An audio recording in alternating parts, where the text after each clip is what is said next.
YSR Congress party నేత మాజీ మంత్రి కొడాలి నాని గుండెపోటుతో హైదరాబాద్లోని ఏఐజీ ఆసుపత్రిలో చేరారు. ఆయనకు తీవ్రమైన గుండెపోటు వచ్చిందని, ప్రస్తుతం చికిత్స కొనసాగుతుందని సమాచారం. వైఎస్ఆర్ కాంగ్రెస్ నేత మాజీ మంత్రి కొడాలి నాని గుండెపోటుకు గురయ్యారు. ప్రస్తుతం ఆయన హైదరాబాద్లోని ఏఐజీ ఆసుపత్రిలో చికిత్స పొందుతున్నారు. ఆయనకు తీవ్రమైన గుండెపోటు వచ్చిందని, ప్రస్తుతం చికిత్స కొనసాగుతుందని సమాచారం. గ్యాస్ట్రిక్ సమస్య ఉందని కొడాలి నాని హైదరాబాద్ గచ్చిబౌలిలోని ఏఐజీ ఆసుపత్రిలో చేరారు. అక్కడ పలు వైద్య పరీక్షలు నిర్వహించిన వైద్యులు నానికి గుండె సమస్యలు ఉన్నట్లుగా గుర్తించారు. కొడాలి నానికి గుండెపోటు వచ్చినట్లుగా తెలుస్తోంది.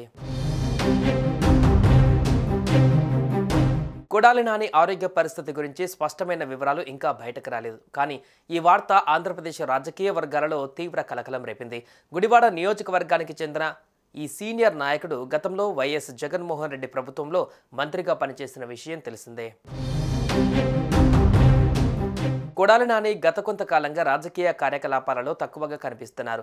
ఆరోగ్య కారణాల వల్ల ఆయన రాజకీయాలకు దూరంగా ఉంటున్నారని సోషల్ మీడియాలో కొన్ని పోస్టులు వైరల్ అయ్యాయి. ఈ పరిస్థితుల్లో ఆయనకు గుండెపోటు రావడం వైఎస్ఆర్సీపీ శ్రేణుల్లో ఆందోళన కలిగించింది. ఆసుపత్రి వర్గాల నుంచి అధికారిక సమాచారం ఇంకా వెల్లడి కానప్పటికీ కొడాలి నాని స్థితి సీరియస్గానే ఉన్నట్లు సమాచారం అందుతోంది.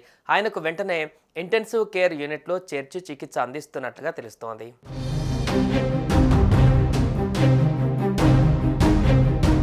ఆయన ఆరోగ్య పరిస్థితిపైన మరిన్ని వివరాలు తెలియాల్సి ఉంది. కాగా పార్టీ నేతలు, అభిమానులు తీవ్ర ఆందోళన చెందుతున్నారు. ఆయన త్వరగా కోలుకోవాలని ప్రార్థనలు చేస్తున్నారు.